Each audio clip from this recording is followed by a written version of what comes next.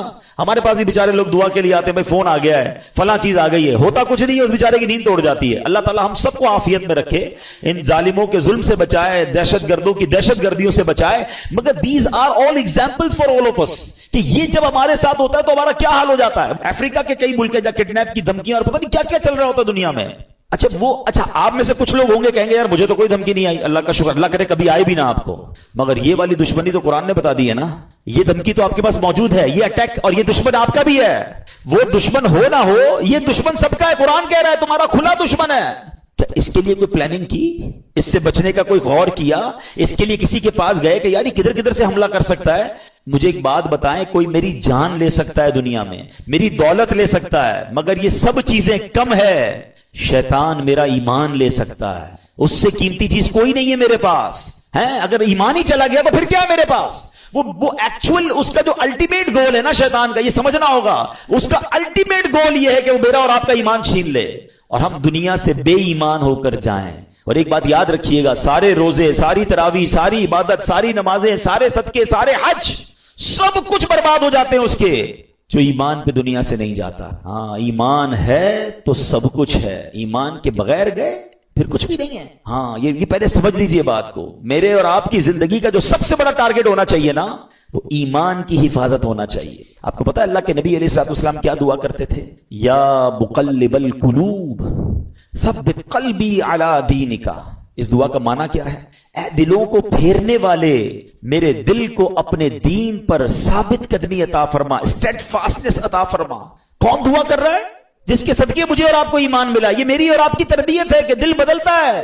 اللہ سے مانگو کہ مرتے وقت قلب سلیم رہے، ایمان کی حالت میں دنیا سے جاؤں. اے ایمان والو اللہ سے ڈرو اور نہیں مرنا مگر مسلمان. یعنی یہ جملہ کیسا ہے یار؟ اگر یہ آیت کو سمجھ لیں کہ کہا جا رہا ہے مرنا ہے مگر مسلمان، یہ اس کا مطلب یہ ہوا کہ میری اور آپ کی زندگی کا جو مین ٹارگٹ ہونا چاہیے نا، کہ ادھر سے کوئی چھیننے کی کوشش کر رہا ہے، ادھر سے میرا ایمان چھیننے کی کوشش کر رہا ہے. ایکچولی شیطان ہمارے سامنے اپنے اصلی روپ میں نہیں آتا، اس کے چیلے آتے ہیں. اس کے چیلے چپاٹے، اب ہر طرح کے لوگ نکلے ہوئے نا. کبھی چینل پر، سوشل میڈیا پر کوئی قرآن کا انداز بیان کر رہا ہے، کوئی دین کا نیا انداز لے کر آیا ہے، کہیں نہ کہیں سے اٹیک کر کے آپ کا ایمان چھیننا چاہتا ہے.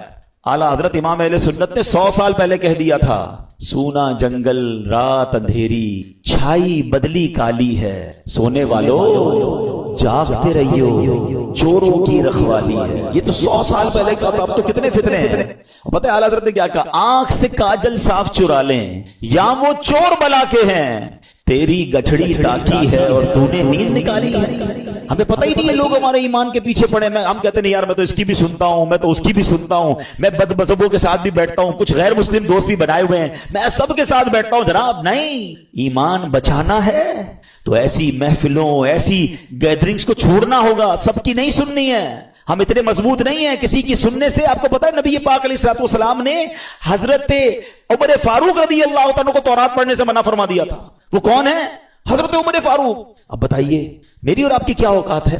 بندہ کہتا ہے میں ذرا دوسروں کی کتابیں بھی پڑھوں گا، دوسروں کے دلائل بھی سنوں گا. ارے پہلے مجھے اپنے دین کے بارے میں کچھ پتا نہیں ہے اور میں چلا سب کی باتیں سننے. تو ایمان بچانا ہے تو اس کی فکر کرنی ہے. اچھا اب میں آپ کو شیطان کے کچھ واقعات کے ذریعے سمجھاتا ہوں کہ کیسا مکار ہے، کیسا گیم کرتا ہے. ایک کتابوں میں لکھا، برسیسا نامی ایک شخص تھا اور بہت بڑا عبادت گزار تھا. اس بندے نے 200 سال اللہ کی عبادت کی اور ایک بھی گناہ نہیں کیا. اچھا اب ایسا کوئی نیک بندہ ہو تو شیطان کہاں چھوڑے گا اس کو. یہ میں ایک اور بات آپ کو بتا دوں کہ شیطان نیک آدمی پر زیادہ حملے کرتا ہے. یاد رکھیے گا, جو پہلے ہی کچھ نہیں کر رہا اس کو شیطان نے کہا تو ساڑھا ساتھی ہے, نہ نماز پڑھ رہا ہے, نہ روزے رکھ رہا ہے اور بدکاریاں کر رہا ہے, شراب پی رہا ہے. نہیں, اس کے لیے پرابلم ہے نیک آدمی جو نمازیں پڑھ رہا ہے, جو روزے رکھ رہا ہے, جو نیکی کی نیت کر بیٹھا ہے, جو علم دین سیکھ رہا ہے, وہ بے چین رہتا ہے اس کے بارے میں. تو آپ جتنا دین کی طرف آئے نا, اب تیار ہو جائیں. He will attack you, but انشاءاللہ اللہ کی رحمت سے ہم اپنے آپ کو بچائیں گے انشاءاللہ. ہماری کوئی اوقات نہیں, ہم اللہ سے ہی مدد مانگیں گے انشاءاللہ, اور مانگتے رہا کرو رب سے مدد. اے اللہ شیطان کے مقابلے میں میری مدد فرما, مجھے طاقت دے, مجھے قوت دے, اور اس مردود کے مقابلے میں مجھے کامیابی عطا فرما. ٹھیک ہے. بہرحال اب شیطان کی تو حالت خراب, 200 سال کوئی گناہ نہیں. شیطان پہنچ گیا اس کے پاس انسانی صورت میں, اور جا کر کہتا ہے کہ مجھے آپ کے ساتھ عبادت کرنی ہے. اللہ کا نیک بندہ کہتا ہے مجھے اللہ کی عبادت میں کوئی دوست نہیں چاہیے, میں جانوں میرا رب جانے, مجھے کوئی نہیں چاہیے. اس کا ایک عبادت خانہ تھا, وہ اس پہ عبادت کرتا تھا. اس نے شیطان کو انٹری نہیں دی. اس مردود نے کیا کیا تھا, انسانی صورت میں اسی نیک آدمی کے گھر کے باہر بیٹھ کر عبادت شروع کر دی, ڈھونگ کے لحاظ میں. اب وہ کھڑکی سے دیکھتے پورا دن ہو گیا, رات ہو گئی, عبادت کیے جا رہا ہے. 1 دن 2 دن 3 دن, نہ کھانا نہ پینا نہ سونا. برسیسا حیران کہ یار میں 200 سال سے عبادت کر رہا ہوں, مجھے بھوک بھی لگتی ہے, مجھے نیند بھی آتی ہے, نہ اس کو نیند آ رہی ہے نہ اس کو کھانے کی ضرورت ہے. دروازہ کھول کے کہا بھائی یہ تو بتاؤ تمہیں یہ عبادت کہاں سے سیکھی ہے, تمہیں نیند بھی نہیں آتی, تمہیں کھانا بھی نہیں کھانا. کہتا بات یہ, میں اسی لیے تو آپ کے پاس آیا تھا, آپ نے تو مجھے لفٹ ہی نہیں کرائی. میں آپ کو اصل راز بتاؤں, مسئلہ یہ ہے کہ میں نے زندگی میں ایک گناہ کیا. جب مجھے نیند آتی ہے نا, مجھے وہ گناہ یاد آ جاتا ہے, میں پھر چونک جاتا ہوں, پھر خوف خدا طاری ہوتا ہے, میں جاگتا ہوں. بھوک لگتی ہے, پھر وہ گناہ یاد آتا ہے. آپ کا پرابلم ہی آپ نے کوئی گناہ نہیں کیا ہے. اب دیکھو شیطان کا وار. اگر آپ کو یہ لیول چاہیے نا عبادت کا کہ نہ آپ کو نیند آئے نہ آپ کو جناب بھوک لگے اور آپ ساری رات اللہ کی عبادت کرتے رہے, آپ ایک گناہ کر لیں.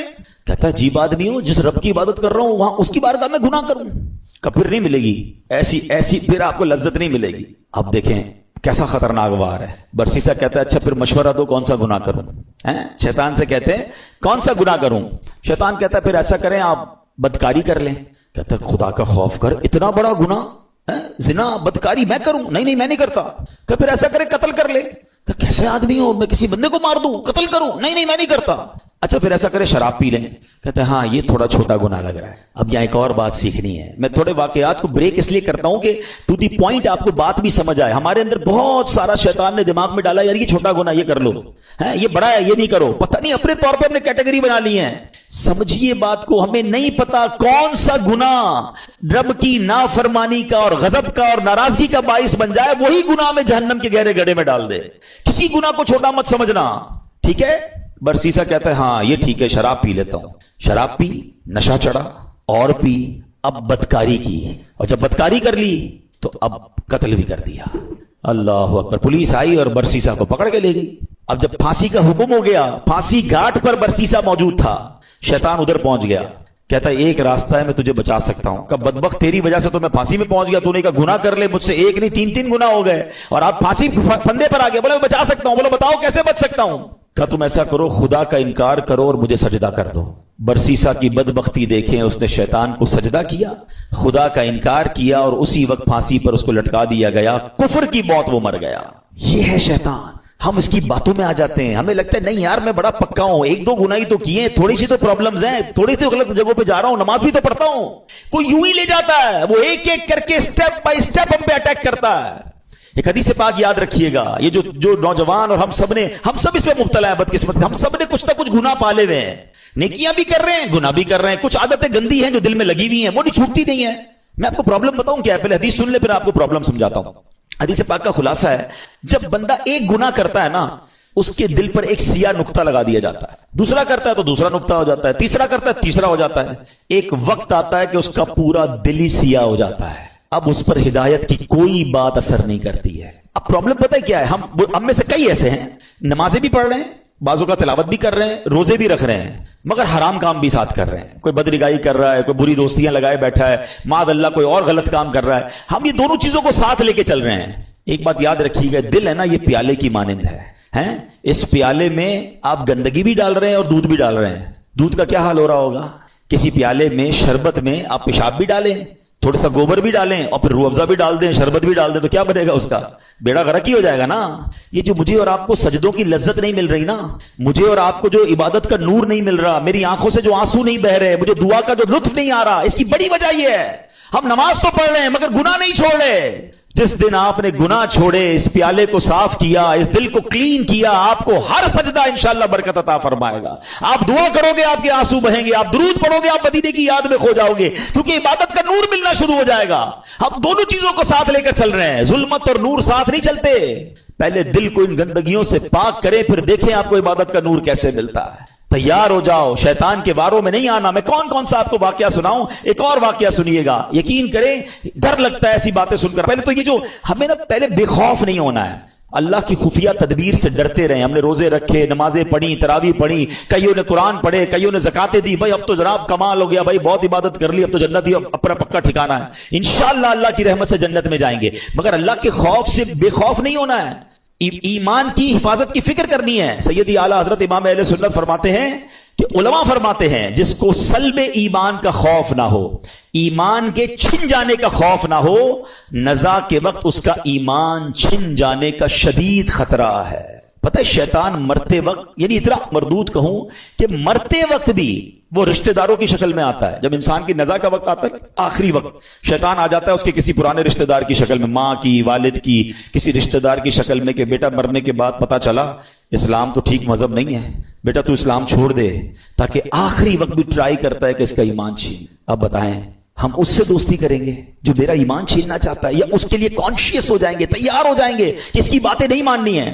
حضرت امام ابو محمد فرماتے ہیں 3 بڑے عبادت گزار شخص تھے, حج کے لیے روانہ ہوئے. راستے میں ایک غیر مسلموں کی بستی میں قیام کیا. یہ بری صحبتوں کی آپ کو ایک نحوست بھی بتاتا ہوں. بندہ پتہ نہیں کبھی کہاں رہتا ہے, کبھی کن کے ساتھ رہتا ہے, سوچتا بھی نہیں ہے. غیر مسلموں کی بستی میں رہے. اب اس تینوں میں سے ایک بندے کی ایک عورت پہ نظر پڑی, ایک لڑکی پہ نظر پڑی, بڑی خوبصورت تھی. اس کا اس پہ دل آ گیا. ساتھیوں سے کہتا تم جاؤ حج پر, میں ذرا پیچھے آتا ہوں. کسی بہانے سے خود رک گیا, وہ ساتھی روانہ ہو گئے. یہ پہنچ گیا اس کے والد کے پاس کہ مجھے تمہاری بیٹی سے شادی کرنی ہے. کہ میری بیٹی کا مہر تم ادا نہیں کر سکو گے, بہت ہیوی ہے, بہت مہنگا ہے. کہ بتاؤ تو صحیح کیا ہے. کہ مہر یہ ہے کہ تم اسلام چھوڑ دو اور غیر مسلم ہو جاؤ. ساری زندگی جس کی عبادت میں گزری, شیطان نے ایسا حملہ کیا, عورت کا ایک ایسا جال پھینکا اس کے دل پر کہ اس شخص نے اسلام کو چھوڑا اور غیر مذہب اختیار کر لیا. حج پہ جا رہا تھا, سفر کون سا تھا, حج کا. سوچئے شیطان کب کہاں کیسے حملہ کر سکتا ہے, آپ سوچ نہیں سکتے. میری زبان نہیں اٹھ رہی ہے مگر اشارے میں بتا دیتا ہوں. طواف کے دوران کیا کچھ ہوتا ہے, ایسی باتیں سامنے آئی ہیں کہ زبان بھی نہیں اٹھتی کہ یار ادھر بھی. لیکن شیطان, ہم سمجھتے کعبے کے سامنے کچھ نہیں ہو سکتا. آپ اپنے گھر میں سوچ رہے ہو میں محفوظ ہوں, کعبے کے سامنے بہکاتا ہے وہ, ادھر غلط کام ہو جاتے ہیں. چوری پکڑتے ہوئے نہیں پکڑے جاتے حرم کے اندر ہیں. سوچئے شیطان سے کوئی محفوظ نہیں ہے. اپنے آپ کو سیکیور مت سمجھو, اس کی فکر کرنی ہے, دعائیں مانگنی ہے, اس کا علاج کرنا ہے اور اپنے آپ کو ان بری صحبتوں سے بچانا ہے. اب کیا ہوا, غیر مسلم ہو گیا. تھوڑے عرصے کے بعد اس بندے کا اسی مذہب پہ وصال ہو گیا, یعنی کفر پر ہی مر گیا. وہ جو دوست تھے نا حج پر گئے تھے, کچھ عرصے بعد اس بستی میں آئے گئے, یار پوچھے تو صحیح دوست کدھر ہے. کسی نے بتایا اس نے تو مذہب بھی بدل لیا اور اسی مذہب پر, کفر پر اس کی موت بھی ہو گئی. کہا یار قبر ہی بتا دو. قبر پہ گئے تو اس قبر کے کنارے ایک عورت 2 بچوں کے ساتھ بیٹھی رو رہی. عورت سے پوچھا تم کون ہو؟ کہا میں اس کی بیوی ہوں جس کی وجہ سے اس نے میرا مذہب اختیار کیا. دوست رونے لگے اور اس عورت کو بتایا کہ پتہ ہی ہمارا دوست کیسا تھا, کتنی عبادت کرتا تھا, کتنے روزے رکھتا تھا, بہت اللہ کا نیک بندہ تھا, اور دیکھو اس بیچارے کا اس کے ساتھ ہوا کیا کہ ایمان ہی چلا گیا. عورت نے جب یہ سنا کہ میرا شوہر اتنا نیک تھا, اس کے دل میں اسلام کی محبت آئی. وہ عورت کلمہ پڑھ کر مسلمان ہو گئی. ہائے ہائے ہائے, اس واقعے کو لکھ کر جو علماء نے باتیں لکھی ہیں نا, رونگٹے کھڑے ہو جاتے کہ یہ ہے اللہ کی خفیہ تدبیر. وہ جس عورت کے لیے غیر مسلم ہوا, وہ غیر مسلم کی موت مرا, اور اس کے مرنے کے بعد اللہ نے اس عورت کو ایمان کی دولت عطا فرما دی. یہ اللہ پاک کے فیصلے ہیں. اللہ کی خفیہ تدبیر سے ڈرو, اپنے ایمان کی فکر کرنی ہے, شیطان کے واروں سے بچنے کا ذہن بنانا ہے. اللہ کرے آج کے اس بیان میں ہم یہ سمجھ جائیں اور پریپیئر ہو جائیں کہ رمضان کے بعد ہمیں اس مردود کی بات نہیں ماننی ہے. ایک بزرگ کے بارے میں آتا ہے, بڑا کمال کا انہوں نے سوال کیا. ایک بار نیک آدمی کی شیطان سے ملاقات ہو گئی. انہوں نے شیطان سے کہا کہ اے ابلیس بتا میں تیرے جیسا کیسے بن سکتا ہوں. Very strange question. ابلیس کہتا ہے پوری دنیا میں آج تک کبھی مجھ سے کسی نے ایسا سوال نہیں کیا, میرے جیسا کون بننا چاہتا ہے. کہ بس تو بتا دے تیرے جیسا بننے کا طریقہ کیا ہے. ابلیس تو خوش ہو گیا, چلو ایک دوسرا پارٹنر ملا, بھائی کوئی تو ہے جو میرے جیسا بننا چاہتا ہے. کہ بہت آسان ہے میرے جیسا بننا. آپ 2 کام کر لیں کہ آپ نمازوں میں سستی کریں اور جھوٹی ہو یا سچی بس زیادہ قسمیں کھایا کریں. اور نیک شخص پتہ کیا کہتا ہے, میں اللہ تعالیٰ سے وعدہ کرتا ہوں زندگی میں آئندہ کبھی یہ 2 کام نہیں کروں گا. شیطان کہتا ہے آپ نے دھوکہ دیا مجھے, مجھ سے میرا راز لے لیا, میں بھی وعدہ کرتا ہوں کہ آئندہ کبھی کسی کو نصیحت والی بات نہیں بتاؤں گا. مگر what we get from that incident, یہ دو باتیں بڑی خطرناک ہیں, نمازوں میں سستی اور یہ بات بات پر قسمیں کھانا. کچھ لوگوں کا تو تقیہ کلام ہے, اللہ کی قسم, رسول کی قسم. ارے بھائی تم سے قسمیں کس نے بولا ہے؟ ہر بات میں قسم کھانی ہے. سودا بیچنا ہے تو قسم, کیوں قسمیں کھانی ہے؟ پلیز قسموں کی عادت ختم کریں. یہ سودا بک تو جاتا ہے قسمیں کھا کے, برکت اڑ جاتی ہے. لیکن پہلی بات زیادہ سیویئر ہے نا, نمازوں میں سستی. ہم زبان سے نہیں کہتے مگر ہم زبان حال سے پریکٹیکلی کیا میسج دے رہے ہوتے ہیں کہ اے شیطان جب تک تو بند تھا نا تب تک ہم اللہ کے بندے تھے, تب تک مسجدوں میں جاتے رہے. اب جب تیری باری ختم, اب تو چھوٹ کے آئے گا تو ہم اب تیری بات مانیں گے. کیا اس بار بھی ایسا پیغام دو گے؟ نیت کر لیں انشاءاللہ, کچھ بھی ہو جائے اس بار مسجد چھوڑ کے نہیں جائیں گے انشاءاللہ. نمازوں کی پابندی کریں گے. یہ شیطان کا وار ہے, وہ پہلے سست کرتا ہے نماز میں, یاد رکھیے گا. پہلے آپ کی جماعت جائے گی, ٹھیک ہے, اس کے بعد وہ کہے گا سنتیں پڑھنے کی کیا ضرورت ہے, نفل پڑھنے کی کیا ضرورت ہے. یہ بڑا مکار ہے. آپ دیکھیے پتہ ہے شیطان کے پلاننگ کیا ہوتی ہے. اتنا مکار ہے کہ نمازی کو یہ نہیں بولے گا نماز چھوڑ دے, پتہ یہ پکا ہے بھائی نمازی کہ جماعت چھوڑ دینا یار, کوئی بات نہیں, گھر میں بھی تو ہو ہی جاتی ہے. پہلے جماعت چھوڑوائے گا, مسجد سے دور کر دیا. اب کہے گا یار اتنی بڑی نماز پڑھنے کی کیا ضرورت ہے, نفل تو چھوڑ دے, ڈائریکٹ نفل چھوٹیں گے.